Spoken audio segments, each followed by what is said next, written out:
Welcome to the show, everybody. Capital District Flag Football League action was unbelievable this past Sunday. However, the rain was very, very much a big part of the story as it rained throughout the entire day. Not very heavy, but just enough to cause some teams to not play their best ball and other teams to pull off some huge victories. As always, folks, I'm with my co-host, good friend, and soon-to-be married, Colin Maten. That's how we roll up in here. Find a good woman, wife that good woman.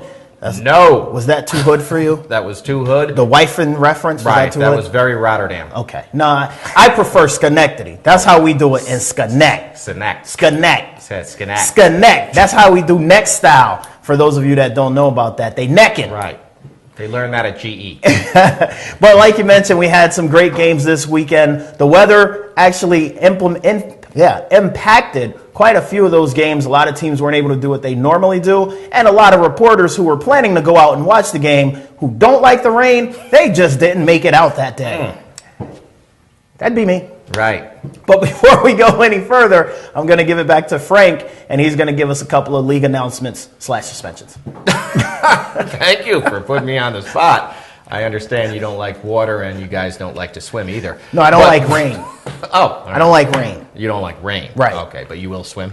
Yeah, I'll swim. As long as it's in a YMCA I'll swim setting? and I'll shower, so water doesn't scare me. All right. I just don't like the rain. It's got to be in a YMCA setting. There's no ocean swimming, is there? Oh, hell no. No. Here's my philosophy on the ocean. If it's over my knee, it's too high for me. Oh. That's it. Okay. That's it. I am not getting in the ocean.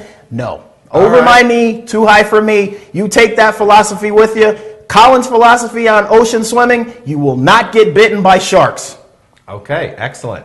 You guys are very salty, so I'm sure you taste good. All right, anyway, listen. Some announcements. Of course, we have the NFL Youth Flag Football League. It's going on pretty well now at Bleecker Stadium every Saturday evening from 6 p.m. to 8 p.m. Boys and girls, 5 through 11. And those, the kids are having a great time. We're wearing the Miami Dolphin uniforms this season. And it is not too late to join if you want to come out to Bleecker Stadium. Again, that's Saturday evenings from 6 to 8 p.m. Suspensions, we will talk about that in the next segment. There are a few players that got a little too intense. Got a little too hood. Too gangster. Too gangster and hood, as Colin would say, one of Colinisms. I like that with the water. I thought that was a Colinism. I don't know if you picked that off from somebody else. That's not a Colinism. That's just a Colin philosophy. Philosophy. Don't get bitten by a shark. That's true. All right. Otherwise, we have the break coming up, Memorial Day weekend. All right. I'll be reporting from South Beach. And if anybody needs to find me, okay, just call me. I answer my cell phone immediately. All right, including emails. Otherwise, Colin, we've got the action in our paperwork. Big games to report on. Why don't you take the A Division and run with it? Well, let's get right into our A Division scoreboard where we have Derricom F-Bombs 13-0 over the Bootleggers Crush. Our game of the day between two undefeated teams, Philly Bar and Grill Blaze, 12-7 victory over Laney's. Even though Laney's lost this game, they and Philly Blaze are still the two teams that many people think will make it to the Super Bowl. We'll see. Valenti's Panthers 16-14 over the Kohlers Lions. Gotbeer.com busts out with a 28-6 victory over Ralph's Tavern. Let's go to our A Division standings where we see at the top we've got the lone undefeated in the A Division, Philly Bar and Grill Blaze with a 5-0 mark. Side story, I went to Philly Bar and Grill Friday night for the first time ever. Oh. They have got the most phenomenal grilled chicken sandwich. Wow. Who knew? Yeah. Delicious. Philly. I may go back there this Friday just for that sandwich. It was delicious. The best I ever had. Good job, Philly Bar. You're a great sponsor, and you're a great sandwich maker to boot. Philly Bar and Grill out in Latham. You're welcome for that. That was not an advertisement, folks. No, it was not, because we can't do advertisements. I'm just saying where I ate, and it was delicious. Back to the standings. We've got Laney's at 4-1 following the tough loss. Gotbeer.com at 3-2. Ralph's Tavern and Kohlers Lions with Valenti's Panthers and Derricom F-Bombs all 2-3.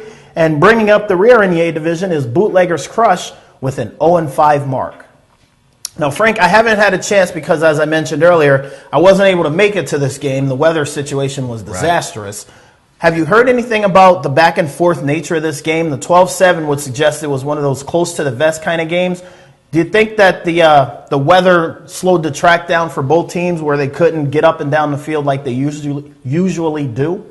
Well, I don't know how the Hoffman Park field play. I was in Schenectady on the grass, and it played very well, though. There was no slipping or sliding. It was just kind of that steady rain. Did not affect the play over there. What I want to do is hope that our insider, Laguerre, is it Laguerre or Legier? Legier, Rocco, will have some insight on that game. I know there's a report from one of the officials. I know it was a tight game, as you mentioned, by the score, but we're hoping that in the next segment he can give us a little more insight than I can. I have not heard any real details yet. I think we're going to have to introduce him from every point here on. Rocco Tobin Legier. Rocco Legier Tobin? Yes. The first openly gay man in CDFFL. Actually, that's it's his title. Tobin Legier. Frick or frack, tomato, tomato, it don't matter. Oh, wow. That's his title. Okay. Rocco Tobin Legier, the first openly gay man in CDFFL history. We have to introduce him that way from now on. Okay. It shows that our show, we're all inclusive. We don't exclude anyone. We don't mock anyone for their preferences. We do mock them for a bunch of other stuff, but that's not one of them. No. So we have to show that as an inclusionary thing versus an exclusionary. Right. So that's his new intro every time. All right. Colin's making this a little bit of a political show, but hey, that's okay. I mean, we're here to tell everybody that we're equal opportunity. Look at the guns. Look at the definition right there. He's got the guns. That's just the TV. That's back at the gym right there. Not only does Rob Enoch, you don't got nothing on me. Oh, boy. Yeah, I said it. All right, listen, standings-wise on the A division, I just wanted to bring up a couple points here. The fact that from 3 to 7, the teams are either 3-2 and 2-3. There's going to be a lot of movement going on as the last 3 weeks play out because the seedings are important. Yes, you do have to play everybody eventually to win a championship, but some teams match up better than others. As far as Philly Bar and Grill being 5-0, Laney's 4-1, they may just flip-flop. They may stay 1-2, but that's not going to move. So those two teams will not face each other into the final, and that's, of course, my prediction. Otherwise, Colin, that's how I see the A division thus far. And Laney's, as a matter of fact, has 120 points they've scored. That is not only number one, but it's 22 points more than their nearest competitor. So maybe the rain did affect them. And that's why I asked that question. Looking at their 120 points, that's obviously what they want to do is get up and down the field. But I think the track, it wasn't as you said, it wasn't too slippery, so they weren't slipping and sliding. But I think when it rained, it never rained really hard, but it rained really consistently. Yeah. So, and that may have had something to do with the field conditions, ever so slightly. It wasn't a hard torrential downpour, but it was more of a nuisance rain that it was just consistent throughout the day. Absolutely. So that's how you have it there for the A division, folks. We get back into these, of course, when we bring on the next guest who is openly gay. So in the B division, I would use my PowerPoint scores, but they are from week 1 of some other year that Glenn sent me. I have no idea how that happened. Good job. The standings are correct. All the scores are incorrect. He gets back on the winning track, and now all of a sudden he's too good to send you the right stuff. Exactly. And he even ripped into me and my partner. That was not cool, Glenn. Oh, gee. Always looking for somebody else to blame. All right. Anyway, leave my brother alone. He had a good point. Liar, halftime. B division scores, folks. Park Pub 28, all in one, ticket 6.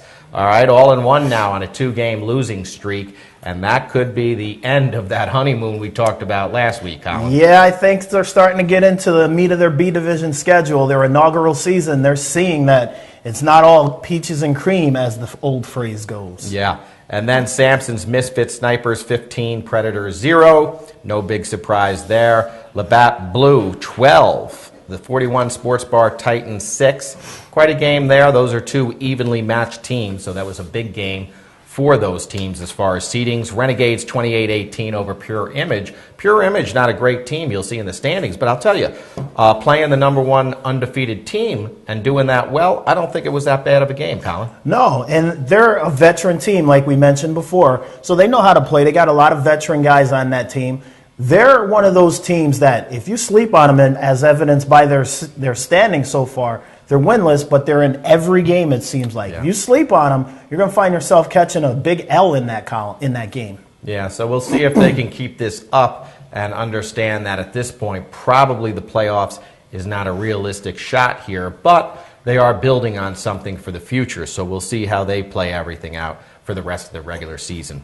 The Tigers, 18-7 over the Heroes. Not so much of a surprise that they won that game. However, the Tigers, as you and I mentioned, Colin, hey, they're there. They're going to win these games now, and I don't see anybody beating them aside from maybe the Renegades and Samsons when it comes Super Bowl time. You know, I like we said last week, I would love for that to happen, but I'm going to jump to the other team, the Heroes. They started off fantastic, 2-0, and now they're on a 3-game losing streak. So now it's time that they're realizing that, okay, maybe they took a year off to play. Some guys played with other teams. The majority of the team played in the C, and then they came back and reformed as the Heroes.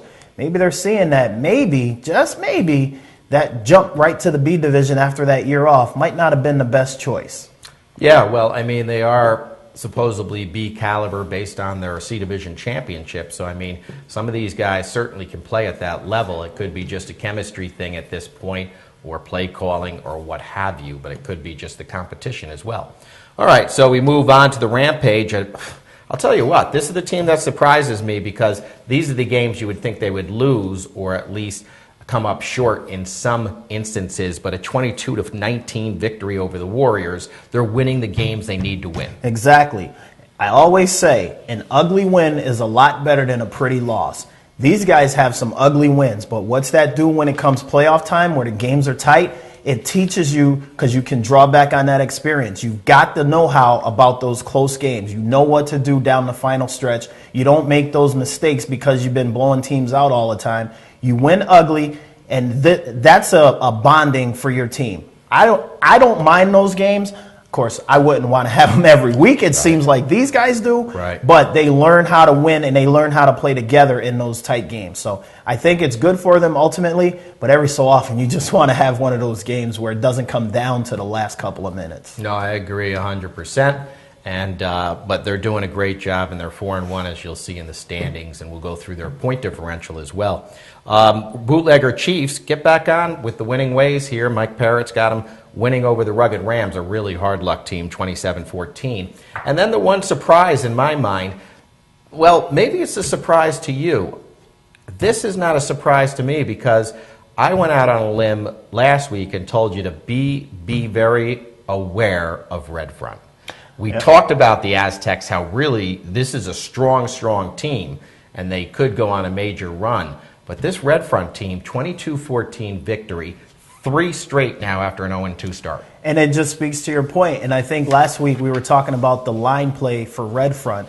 Close game like this, the line had to hold up. Whether they were creating running lanes or whether they were closing running lanes on the defensive side of the ball, the line play had to hold up in order for them to get this win. And we both thought it was going to be a good game last week. Right. It was one of those, the Aztecs along with Red Front, they're both veteran teams. They've got a nice mix of old and new on that team. But at the end of the day, we figured the line play would be the determining factor in a 22-14 game. That's one of those close to the vest. Like we had mentioned earlier, you get those close games come playoff time, you'll see the benefits of those. Okay, and then we'll go to the standings, folks, and you'll see that on your screen. The Renegades in Albany are 5-0, looking really strong. They are second in offense only to the Rampage, and that's kind of what I was alluding to before. The Samsons, Misfit Snipers, and Rampage both 4-1, but the Rampage at 107.4 and 74 points against, which are only at 33. That goes to Colin's point that this team is winning these close games, but I'll tell you what, take the close games, take the victories at 4-1 with 3 to go. You are almost a lock for the playoffs. 4-4 could make it, but even if you win 1 out of your next 3, you're definitely going to be in at 5-3. I concur. Okay, that's our first concurring moment of the show.